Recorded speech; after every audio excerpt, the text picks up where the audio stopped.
Hi guys, dear students, welcome to our channel English by Vikram sir.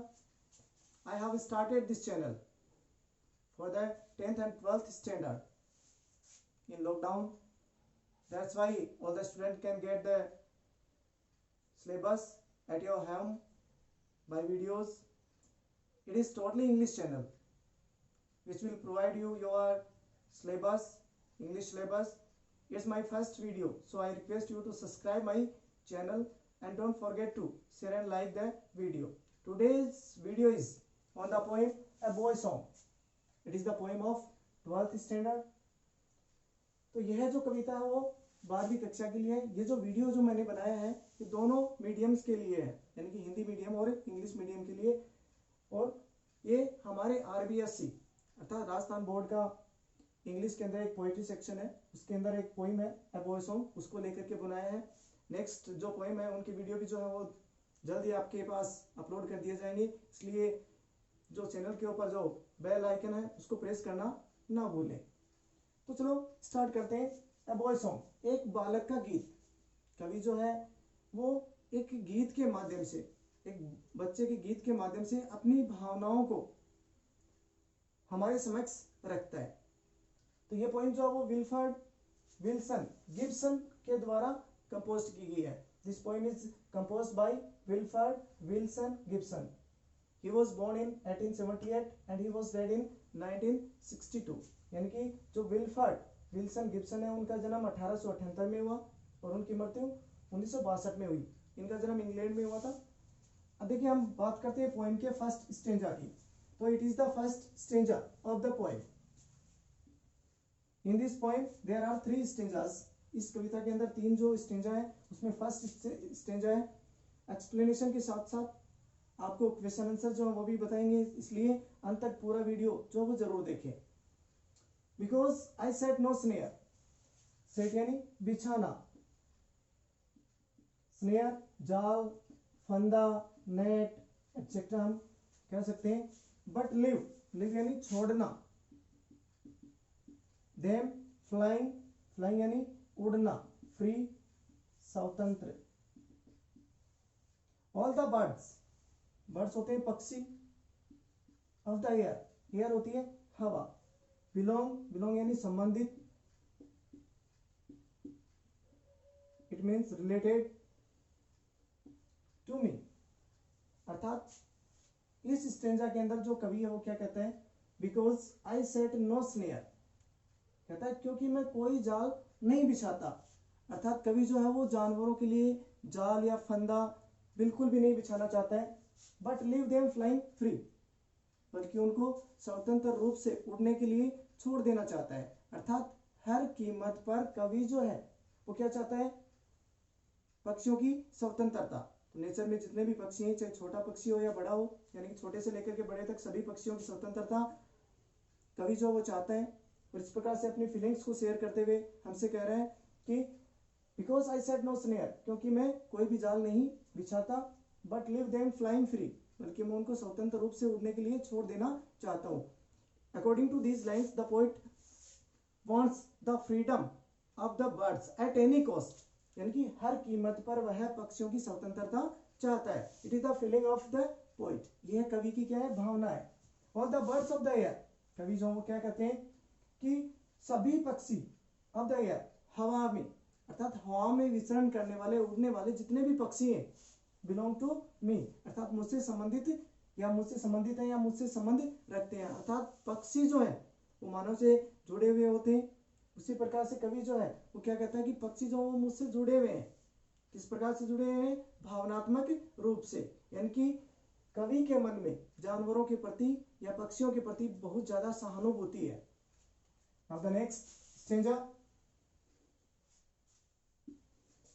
from the blue tit. blue tit एक चिड़िया का नाम है.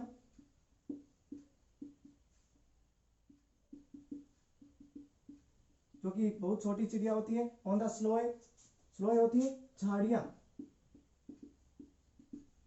Wild bushes.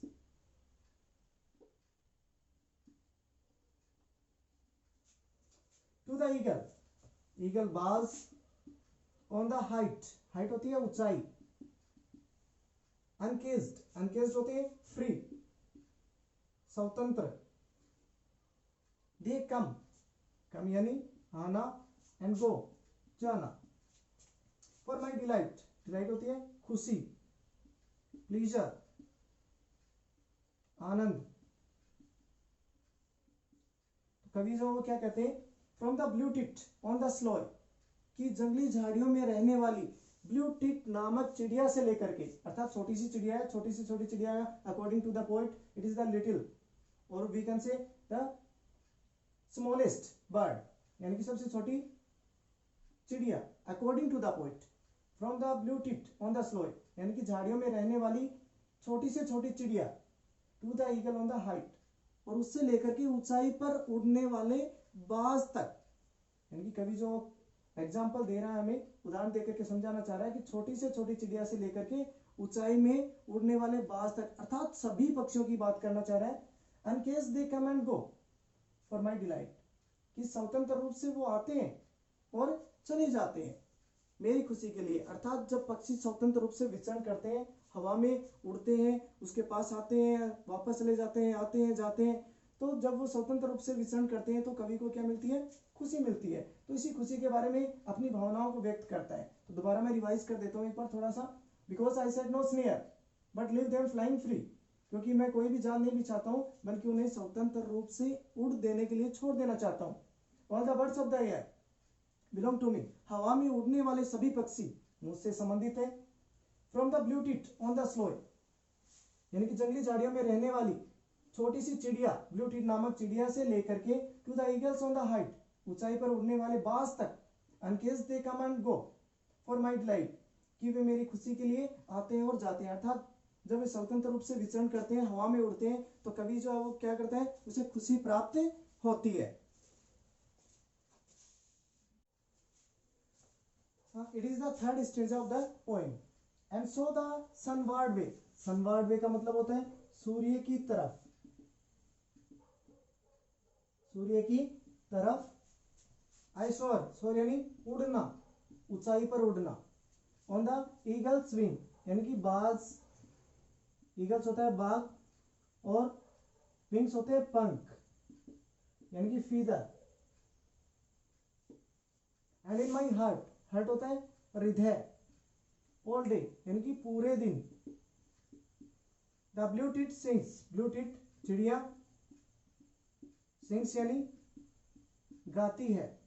तो कवि जो वो क्या कहना चाहते हैं कि एंड सो द सनवार्ड वे आई सोर ऑन द ईगल्स विंग, कि मैं बाज के पंखों पर बैठकर सूर्य की तरफ उड़ रहा हूं, अर्थात यहां पर वो क्या कर रहा है, इमेजिन कर रहा है, यानी कि कल्पना कर रहा है। तो कल्पना के अंदर वो क्या कहता है कि मैं जो है वो क्या कर रहा हूँ, सूर्य की तरफ उड़ रहा हूँ और बाज के पंखों पर बैठ करके। दूसरे में क्या कहता है, in my heart all day the blue tit sings, और मेरे हृदय के अंदर पूरे दिन ब्लू टिट नामक जो चिड़िया है वो गाती है। तो यहाँ पर कवि जो है वो क्या करता है, दो कल्पना करता है, दो प्रकार की कल्पनाएं करता है। पहली कल्पना तो उसकी इमेजिनेशन जो है वो क्या है कि वह अब ऐसा महसूस करता है, कल्पना करता है कि वह बाज के पंखों पर बैठा हुआ है और सूर्य की तरफ ऊंचाई पर उड़ रहा है। दूसरी कल्पना वो क्या करता है कि वह महसूस करता है कि उसके हृदय के अंदर ब्लू टिट नामक जो चिड़िया है वो गा रही है। तो यहाँ पर दो प्रकार की इमेजिनेशन से ओवरऑल कंप्लीट यदि पोएम में देखा जाए तो कवि जो है वो अपना भावनात्मक रूप से या भावनात्मक रूप से जो है वो पक्षियों से जुड़ा हुआ है और उसने अपने भावनात्मक संबंध जो है वो स्थापित कर रखे हैं।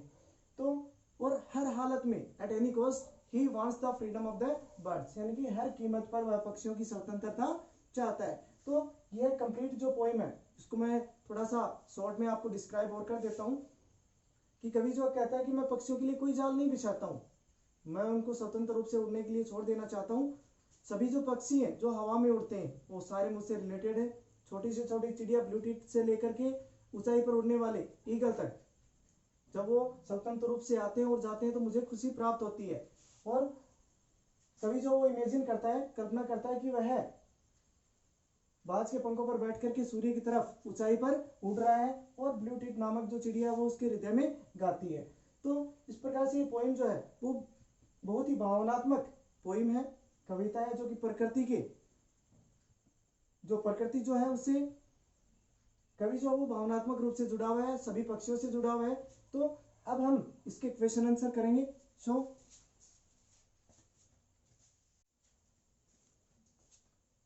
Here are some questions of the poem. यहाँ पर कुछ क्वेश्चंस है जिनको हम सोल्व करेंगे। तो our first question is who doesn't set the snare, कि इस कविता के अंदर जाल जो वो कौन नहीं बिछाता है। तो इसका करेक्ट आंसर होगा the poet doesn't set the snare.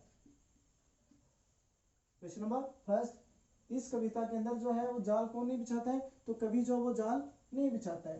तो our second question, why do all the birds belong to the poet, कि कवि से सभी पक्षी जो है वो संबंधित क्यों है।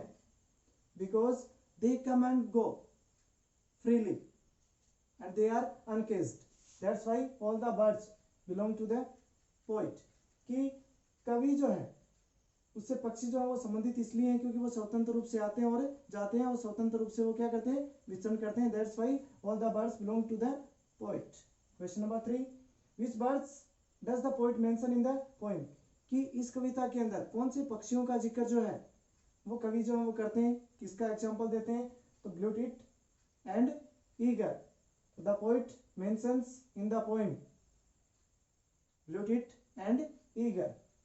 What does the expression sunward way in the poem, कि इसके अंदर जो sunward way दिया हुआ है इसका मतलब क्या है, इस एक्सप्रेशन का मतलब क्या है, कि इस कवि इस according to this word the poet imagines that he is flying high on the eagle's wing। he imagines, कि कवि जो वो कल्पना करता है कि वह बाज के पंखों पर बैठ करके सूर्य की तरफ ऊंचाई पर उड़ रहा है। Next question, why is the poet delighted, कि कवि जो वो खुश क्यों है। Because all the birds come and go freely for his delight, यानी कि कवि जो वो खुश इसलिए क्योंकि उसकी खुशी के लिए सभी पक्षी जो वो स्वतंत्र रूप से आते हैं और चले जाते हैं। And all the birds are free, सभी पक्षी जो वो क्या है, स्वतंत्र है। What lessons do draw from the poem a boy song, कि इस कविता से हमें क्या पाठ सीखने को मिलता है, कि we must love the birds and nature and we must protect the animals and birds, कि हमें प्रकृति का संरक्षण करना चाहिए, जानवरों का और पक्षियों का संरक्षण करना चाहिए। we must preserve them। तो ये थी हमारी फर्स्ट पॉइंट। तो गाइस आपको कैसा लगा, it is the first video तो थोड़ी बहुत हेजिटेशन भी हुई है, नेक्स्ट वीडियो आपको एकदम क्लियर मिलेगा। तो जैसा भी हो आप अपने जो सुझाव है वो कमेंट बॉक्स में लिख करके आप शेयर कर सकते हैं।